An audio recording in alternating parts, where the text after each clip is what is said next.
नमस्कार जी। हिंदी साहित्य सागर में आप सबका स्वागत है। मैं हूं सुनीता तत्गुर और आज मैं लेके आई हूं श्री कृष्ण कुमार पाठक जी की कुछ रचनाएं। तो शुरू करती हूं इनकी पहली रचना के साथ, जिसका शीर्षक है प्रतिदान। तू अमूर्त है, तू अमूर्त है, लेकिन फिर भी तेरे दर्शन पा लेता हूं। नहीं सुरों का ज्ञान मुझे कुछ, लेकिन फिर भी अपने ही छंदों बंदों को जोड़ जाड़ कर उल्टा सीधा कुछ गा लेता हूं। नहीं मोक्ष का बोध तनिक भी, नहीं मुक्ति का ज्ञान कदाचित, नहीं साधना नहीं कामना, नहीं वांछना नहीं चाहना मेरी कोई। तेरा ही सब कुछ है मेरा, मैं भी तेरा। तेरे श्री चरणों में देकर सब अर्पित कर अपना धर्म निभा लेता हूँ, तेरा दर्शन पा लेता हूँ। बहुत ही खूबसूरत जी। अब इनकी अगली रचना है एक गज़ल।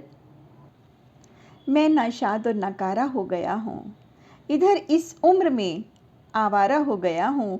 कलम का जोर था जब तक जवां था, कलम का जोर था जब तक जवां था, निहायत बेबस बेचारा हो गया हूँ। हवा जो साथ देती थी कभी हमारा, वही अब तूफाने बला को मारा हो गया हूँ। तजुर्बेकार कहते हैं किशन अब मुकद्दर का सितारा हो गया हूँ। बड़ी जालिम है तेरी दुनिया ए खुदा, बड़ी जालिम है तेरी दुनिया ए खुदा, मुसीबतों का तो मैं मारा हो गया हूँ। मुझे क्या माफ़ कर देगा ये ज़माना कि अब मैं आसमान का तारा हो गया हूँ। बहुत ही खूबसूरत जी। तो अब इनकी अगली रचना, जिसका शीर्षक है जीवन सहज नहीं है। यद्यपि जीवन सहज नहीं है, जीना पड़ता है। यद्यपि जीवन सहज नहीं है, जीना पड़ता है। कभी कभी विष का प्याला भी पीना पड़ता है। कांटे ही कांटे हैं पथ में, उलझ पड़े यदि क्षत विक्षत खुद ही समेटना सीना पड़ता है। वह जीवन भी क्या जीवन, जो प्रवाह के साथ प्रवाहित उधर्वगामिनी गति जीवन में लाना पड़ता है। सप्त सिंधु के पार भी यदि हो लक्ष्य, निज पौरुष से उसे स्वयं ही पाना पड़ता है। जिस घर को अपना कहते हो, जिसकी खातिर कर्म को कर्म किया करते हो, उसे त्याग साजन घर एक दिन जाना पड़ता है। अंधकार से ही प्रकाश है, सृष्टि में ही तो विनाश है। मूर्ख मन को बार बार समझाना पड़ता है। समझ गई तो ठीक, अन्यथा ना समझो को अंत समय पछताना पड़ता है। यद्यपि जीवन सहज नहीं है, असहज को ही समझ बना अपनाना पड़ता है। खूबसूरत जी। अब इनकी अगली गज़ल। बहुत आसान है किसी से दिल लगाना, बहुत आसान है किसी से दिल लगाना, मगर मुश्किल बहुत है रिश्ता निभाना। बहानों की यहाँ पर कोई कमी नहीं, बहानों की यहाँ पर क्या कमी है, जिधर भी देख लो बहाना ही बहाना है। मोहब्बत एक दरिया कुर्बतों का, मोहब्बत एक दरिया कुर्बतों का, नहीं मुमकिन है जिसको था पाना। मोहब्बत जुर्मा है जिंदगी का तड़प बेहद गमों का, क्या ठिकाना। ज़माने से नहीं है कोई शिकायत, ज़माने से नहीं है कोई शिकायत, अगर दम है तो क्या रोकेगा ज़माना। मोहब्बत आज का अखबार ताज़ा, मोहब्बत आज का अखबार ताज़ा, सिफ्त इसकी की है ये बेहद पुराना। कृष्ण कहता है कि इसमें आग ही ऐसी है कि ना बुझती खुद, ना ही मुमकिन है बुझाना। बहुत ही खूबसूरत जी। अब इनकी अगली गज़ल है। अब तो सच को ही सनहा भी लिखाना चाहिए, आसमां को ही सर अपना झुकाना चाहिए। जब हो दस्तूरी ज़माना भी यही और चलन, सच तो कहना हो तो मुनासिब है चुप हो रहिए। बाढ़ आएगी एक दिन कहर भी बरपा होगा, आप डूबे नहीं बस साथ में बहते रहिए। गर किनारा न दिखे फिर भी किनारा तो है, चाहिए आपको हर हाल में बस खुश रहिए। खैर जो बीत गया उसकी फिक्र क्या करना, कल जो आए मुबारक हो तो दुआ करिए। खूबसूरत जी। इनकी अगली रचना शीर्षक है शेष प्रश्न। आज भी धरती वही, हम भी वही हैं, चांद सूरज जो कभी थे आज भी हैं। किंतु हाहाकार क्यों है, क्यों गरीबी ले लेती है, पेट के खातिर ये आखिर देह का व्यापार क्यों है। आज भी धरती हमें है अन्न देती और साधन भी बड़े हैं कम नहीं है, किंतु हम लाचार क्यों हैं, क्यों दरिद्रता सालती है। क्या कमी इस देश में है, बढ़ रहा व्यभिचार क्यों है? आदमी को आदमी खाता नहीं है। आदमी को आदमी खाता नहीं है, शास्त्र सम्मत ज्ञान बतलाता यही है, किंतु यह व्यवहार क्यों है? क्यों विवशता बढ़ गई है? हर आदमी बीमार क्यों है?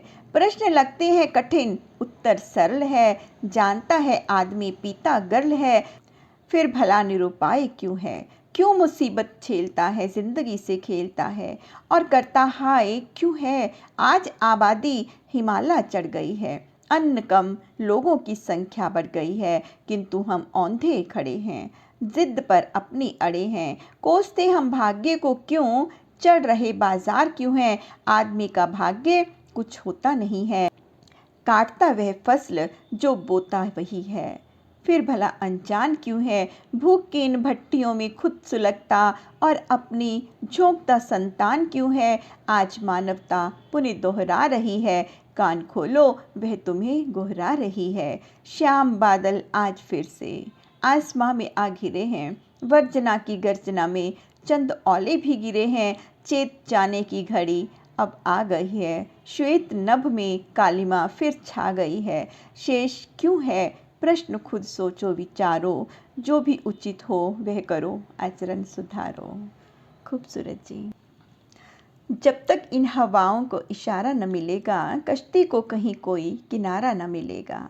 वैसे तो खिले आसमां में चांद सितारे, नापाक नज़र को कोई तारा न दिखेगा, जब तक इन हवाओं को इशारा न मिलेगा। एक मरगबी हुजूम तो एक मशहरफी जुनून, मिल जाएगा खुदा वो खुदा न मिलेगा। कश्ती को कहीं कोई किनारा न मिलेगा, जब तक हवाओं को इशारा न मिलेगा। होता रहा जो आदमी यूं ही यहाँ हलाक, चल देगा रूठ कर वो दोबारा न मिलेगा। कश्ती को कहीं भी कोई किनारा न मिलेगा, जब तक इन हवाओं को इशारा न मिलेगा। किस्से कहानियों में भले ही मिल गया, किस्से कहानियों में भले हो मिल गया, भानुमति का कोई पिटारा न मिलेगा। कश्ती को कहीं कोई किनारा न मिलेगा, जब तक हवाओं को इशारा न मिलेगा। गाड़ी तो वही एक है, डब्बे जुदा जुदा। गाड़ी तो वही एक है, डब्बे जुदा जुदा। जो छूट गई वह तो खटारा न मिलेगा।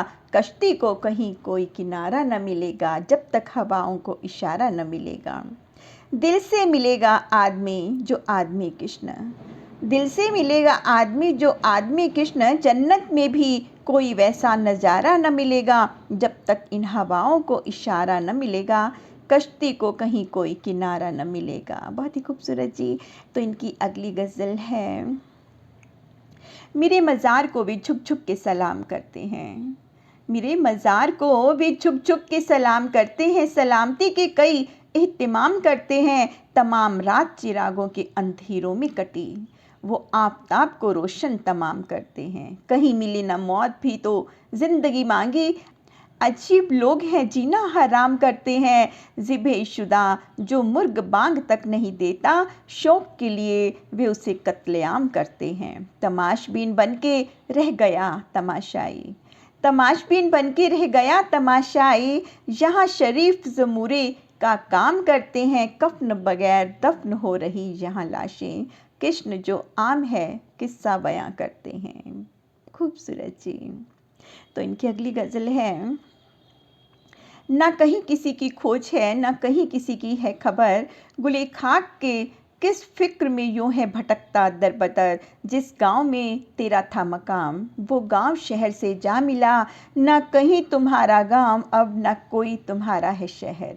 जो छांव देता था कभी, वो दरख्त भी अब न रहा। घर से निकाला वह गया, फुटपाथ पर करता बशर। वे गांव की पगडंडियां अब तो कहीं जाती नहीं, वे गांव की पगडंडियां अब तो कहीं जाती नहीं। गुमराह खुद ही आज से ले जाएंगी तुमको किधर। वो हसीन फूल की वादियाँ, वो हसीन फूल की वादियाँ, तेरे बाजुओं में डरी डरी हर दिन तहलका है मचा। बेजार चेहरा तरबतर, जिनकी निगेवानी में था महफूज ये तेरा वतन।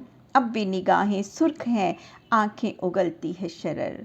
जिस दिन से वो पैदा हुआ माँ कोसती है, या खुदा इंसानियत की कोख में आया कहाँ से जानवर। खूबसूरत जी।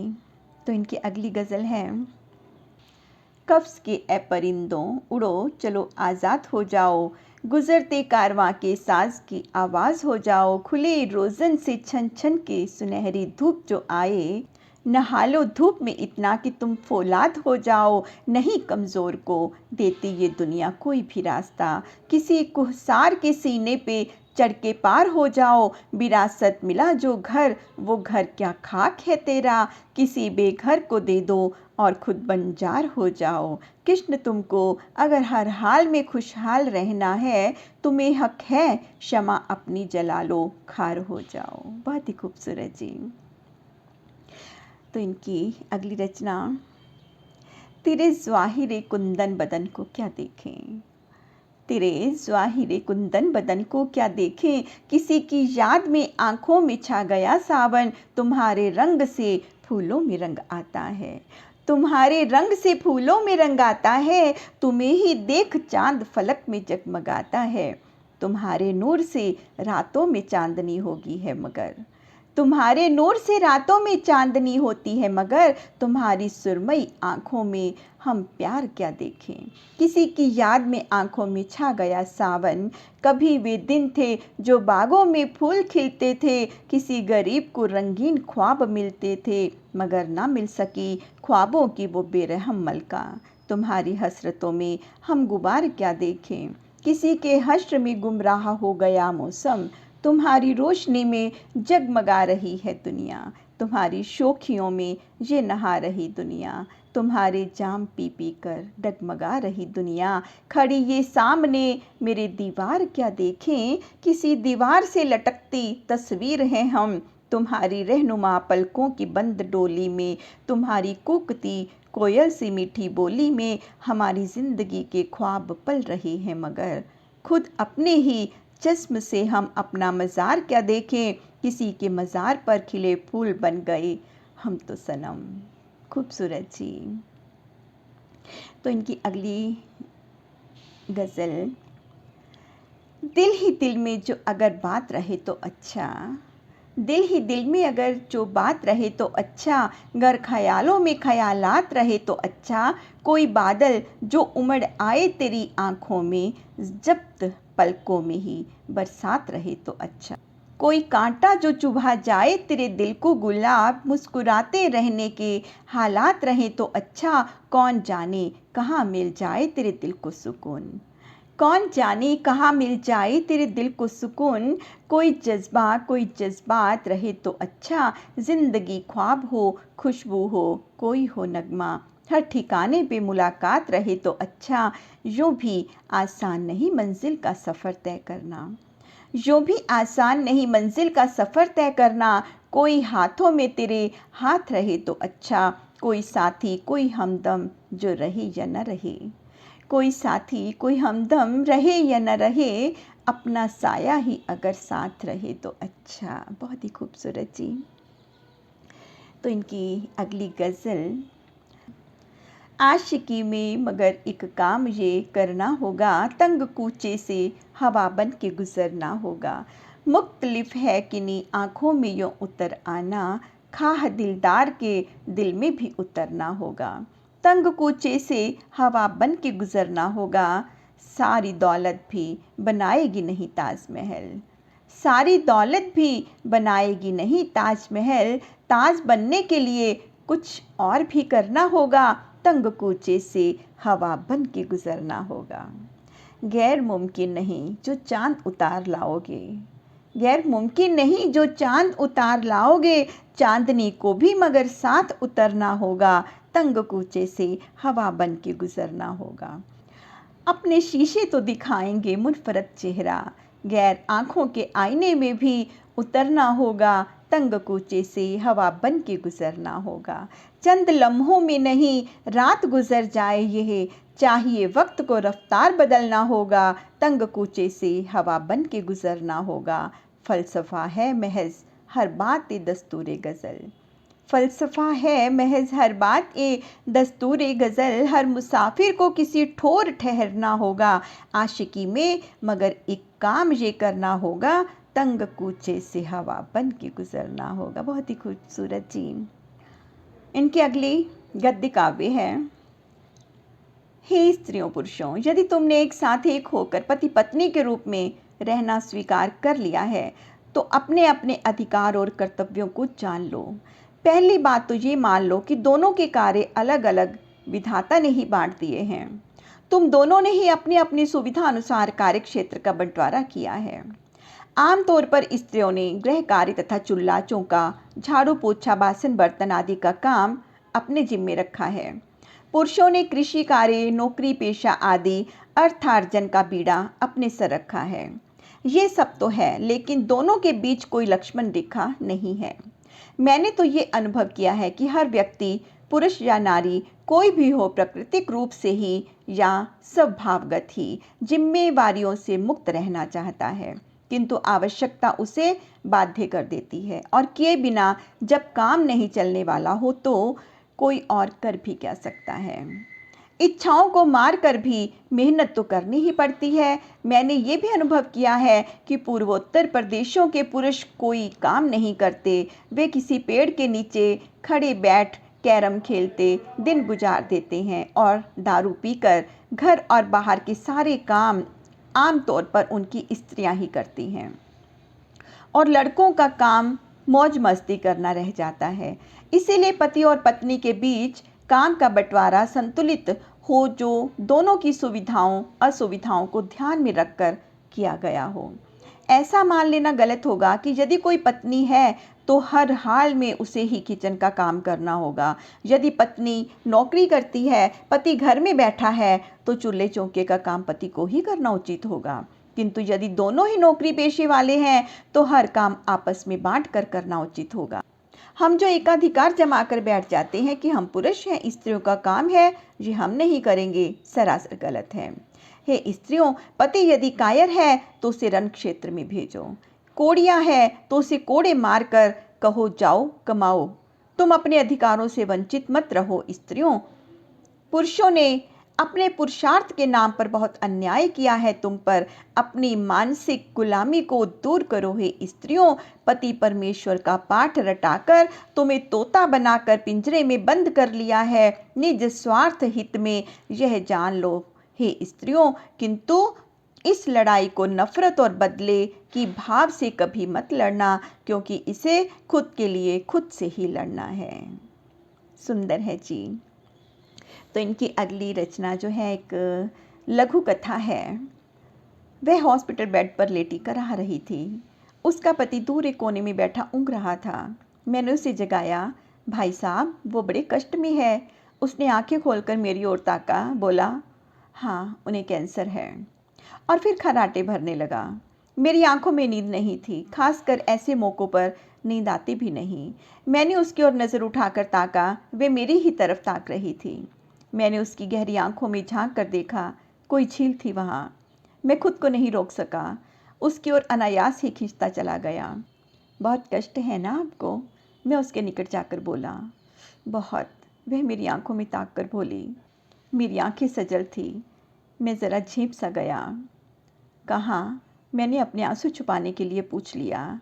यहाँ, यहाँ और यहाँ, उसने छू कर बताया।